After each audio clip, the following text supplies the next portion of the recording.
Good morning. This is Neha Bavecha. Today I am going to talk about another very serious topic of discussion, that is smoking. So, if we see, smoking is actually becoming a part of our lifestyle these days. हमारे living standards को show करता है, हमारे regular routine और lifestyle का एक हिस्सा बन चुका है काफ़ी लोगों के. Most of the people, majorly many people are into smoking these days. So today I'll be sharing certain health hazards which are associated with smoking. So सबसे पहले बात करते हैं न्यूट्रिएंट्स के बारे में. जो स्मोकिंग है वो हमारे न्यूट्रिएंट्स का एब्जॉर्प्शन बॉडी में जो है उसको कम कर देता है. It interferes with the nutrient absorption in the body, resulting in lot of deficiencies.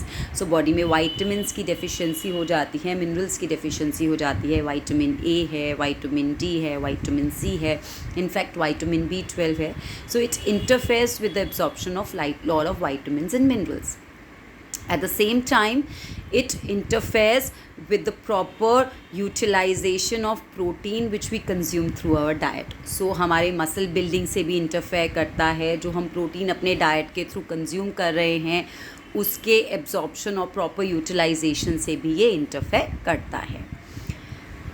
Smoking narrows down your blood vessels. आपके ब्लड वेसल्स को नैरो करता है, जिसकी वजह से ब्लड प्रेशर का इंक्रीज़ होता है और बहुत सारे हार्ट रिलेटेड इश्यूज़ जो हैं वो आपकी बॉडी में होने के चांसेस रहते हैं, चाहे वो हार्ट अटैक हो, हार्ट स्ट्रोक्स हों.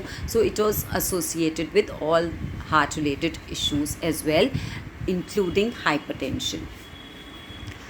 It affects your immunity. आपके जो रोगों से लड़ने की जो क्षमता होती है, जो आपकी इम्यूनिटी होती है, उससे बहुत मेजरली इंटरफेयर करता है. आपके जो इन्फेक्शन होने के चांसेस होते हैं बॉडी में उनको बढ़ा देता है.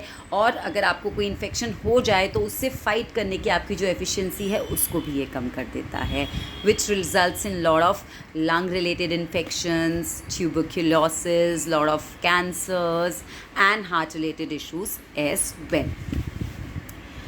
स्मोकिंग जो है न्यूट्रिएंट पे भी इफ़ेक्ट डाल रहा है, आपकी इम्यूनिटी को भी कम कर रहा है. At the same time it is disturbing your hormones also. आपकी बॉडी में टेस्टोस्टेरॉन लेवल्स को ये बढ़ा देता है. And the males who really are into lot of smoking, it affects and leads to an impact on the sperm count, as well as a very important cause of erectile dysfunction as well. These are all few points I would like to share with you related to the smoking and its major impact on the body which is happening. Just think over once again before making it a regular part of your lifestyle and your living standards. Thank you.